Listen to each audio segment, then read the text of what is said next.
When Winston Churchill, the British Prime Minister, visited Uganda in 1907, he recounted about his journey by writing a book and calling Uganda a pearl, where the name Pearl of Africa was derived.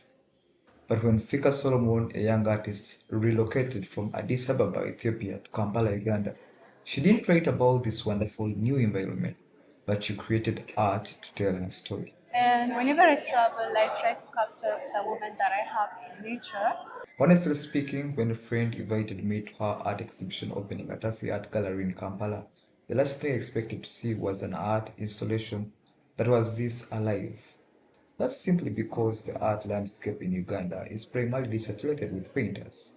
However, her work can be read as essentially geography, where one engages with the place not through maps or coordinates, but a multisensory awareness shaped by cultural, social, and personal conditions, as you'll hear from her in a moment. From Addis to Kampala is a reflection of my journey from Addis to Kampala and inspired by nature and my experiences. And I see nature in the small details of I see beauty in the small details of nature. As you might have realized, she doesn't attempt to depict a specific place. Instead, the artworks carry an imprint of her lived and felt experiences. As a person who has been born and raised here in the rural parts of Uganda, it strikes me odd how we take living and staying in harmony with nature for granted. True, the world has been modernized beyond living in grass-thatched houses or under tree shades, but the human soul hasn't outgrown its roots. And the roots, the veins, everything, the legs, everything is connected. It's like our base, like the body of our base, and that shows freedom, transformations, and renewal. We are not part of nature, we are nature, and that's the beauty and inspiration behind her art. And indeed, there is a sense of peace and serenity that comes with nature. And for me, nature is like healing and also transformations. Yeah, and it's like a therapy. And whenever I travel, I try to capture the moment that I have in nature. And also, I try to experiment them and find the texture, the patterns, the shapes, and that gives me meaning and that gives me symbol. And also, I found my freedom through the process of experimentation. Following her 3 months residency with AfriArt Gallery, she has been experimenting with different materials and textures such as yarns, raffia, and Sayiso, which are all documented on her Instagram. So during that time, I gained a lot of experiences and made a better artwork than before, and that helps me to explore my freedom and to explore different materials.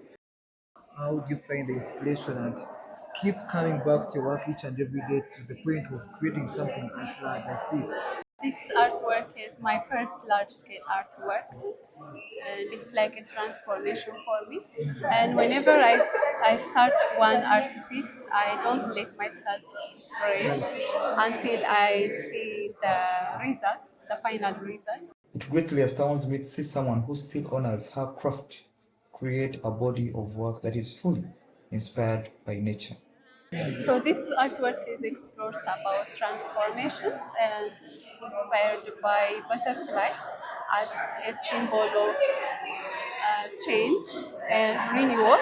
And I love the way how nature evolves from the smallest details to the greatest forms. And I love the process of transformation itself. It shows my reflection, reflection of my transformations. And I use symbols that represents growth, freedom, and transformation. And also, I use natural materials that and the yarns that reflect these memories and warmth, and also the palm leaves, the saisal, and the raffia as a symbol of growth and also renewal. I invite viewers to connect with nature and to reflect their own perspective and also to find their freedom and growth through nature.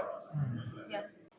I believe that art shouldn't be an exhibition of mere technique or draftsmanship, because everyone can learn that, but it should, and most importantly, at its best, offer us a window into reality. My name is Stratus, an art critic, curator, and educator. Until next time, thank you for watching.